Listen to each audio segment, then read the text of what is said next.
ছোট বাচ্চাদের জন্মের পর যে টিকা দেওয়া হয় শরীয়তে এটা জায়েজ আছে কিনা? ছোট বাচ্চাদের জন্মের পরপর হোক বা পরবর্তী সময় হোক যে টিকা দেওয়া হয়, এই টিকা নিয়ে নানান আলাপ আলোচনা আছে। অমুসলিমরা এবং পৃথিবীর উন্নত দেশের মানুষজনেরা তারা বহু টিকা, বহু ঔষধ তৈরি করে গরিব, বিশেষ করে মুসলিম জনপদ এই সমস্ত জায়গাগুলোতে পরীক্ষা চালাবার জন্য। এই নির্মম বাস্তবতার কথা এই সময়ে সামান্যতম সচেতনতা আছে এরকম মানুষ মাত্রই জানেন। যে কোনো একটা মেডিসিন তৈরি করা হয়েছে, এটার বড় ধরনের কোনো সাইড এফেক্ট থাকতে পারে, সেটার পরীক্ষা চালানো হয় কোথায়? গরিব দেশগুলোর উপরে। যে মরে গেলে গরিব দেশগুলো, মানুষ মরে গেল, এ ফাঁকে তারা সাবধান হয়ে গেল।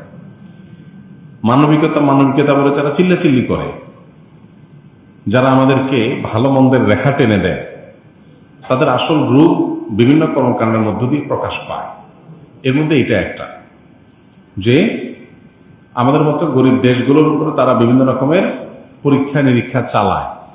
তো এই সমস্ত বাস্তবতাকে মাথায় রেখে, বিশেষ করে টিকার নাম দিয়ে সেখানে কি দেওয়া হচ্ছে না দেওয়া হচ্ছে, ক্ষতিকর কোনো কিছু আছে কিনা, এটা নিয়ে নানা রকমের ধোঁয়াশা থাকে, বিভ্রান্তি থাকে, সন্দেহ সংশয় থাকে।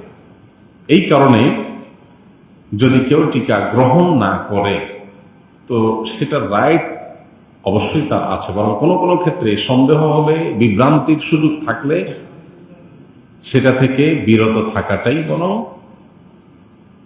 বিবেকের দাবি এবং শরীয়তের দাবি। গত কিছুদিন আগে মেয়েদের এক ধরনের টিকা দেওয়া হয়েছে, আমরা জানি।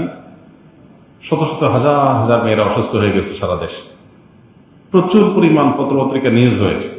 কিন্তু এরপরও সেটাকে পুশ করার, আরোপ করার, জোর করে দেওয়ানোর একটা চেষ্টা আমরা লক্ষ্য করেছি। এগুলো কেন? এ বিষয়ে আমাদের সাবধানতা অবলম্বন করা দরকার। তো এই জন্য এই সমস্ত টিকা, বিশেষ করে যেগুলো নিয়ে আমাদের সন্দেহ হয়, সংশয় হয়, বিভ্রান্তি তৈরি হয়, সেগুলো গ্রহণ না করার সুযোগ আছে। সামাজিক যোগাযোগ মাধ্যমে আমরা যে সকল ইমোজি ব্যবহার করে থাকি, এগুলো জায়েজ আছে কিনা? কারণ ইমোজিতে চোখ বোঝাতে কালো ফোঁটা ও মুখ বোঝাতে কালো দাগ টানা রয়েছে। যে সমস্ত ইমোজিগুলো আমরা সোশ্যাল মিডিয়ায় ব্যবহার করি, এগুলো আসলে পূর্ণাঙ্গ কোনো অবয়ব না, পূর্ণাঙ্গ কোনো আকৃতি না।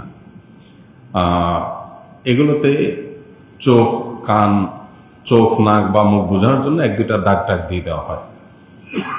একটা প্রাণীর পরিপূর্ণ আকৃতি হতে পারে, শুধু ফেস, শুধু কল্লা, পরিপূর্ণ আকৃতি যদি হয় তাহলে সেটা ব্যবহার করা নাজায়েজ, সেটা ব্যবহার করা অনুচিত। কোনো প্রাণীকে এইভাবে যদি কেউ অঙ্কন করে তৈরি করে, তাহলে কিয়ামতের দিন তাতে রূহ ফুৎকার দেওয়ার নির্দেশ আল্লাহ তাআলা দিবেন অঙ্কনকারীকে। বিধায় ওইটার ব্যবহার করাও আমাদের জন্য জায়েজ নয়। যেটা অঙ্কন করা নিষেধ, সেটা ব্যবহার করাও নিষেধ।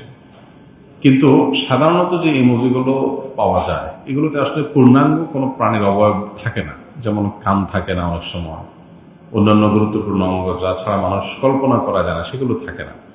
তো এরকম শুধুমাত্র সিম্বলিক কোনো কিছু, যে কোনো রকম মানুষের মাথা বা এই টাইপের কিছু বোঝা যায়, দাগ টাগ দিয়ে কোনো রকম একটা ডামি টাইপ কিছু করা, এরকম যদি হয় তাহলে সেক্ষেত্রে সেটা ব্যবহার করা হারাম হবে না। তারপরেও তাকওয়ার দাবি হবে সতর্কতামূলকভাবে এগুলো থেকে বেঁচে থাকা বা বিরত থাকা।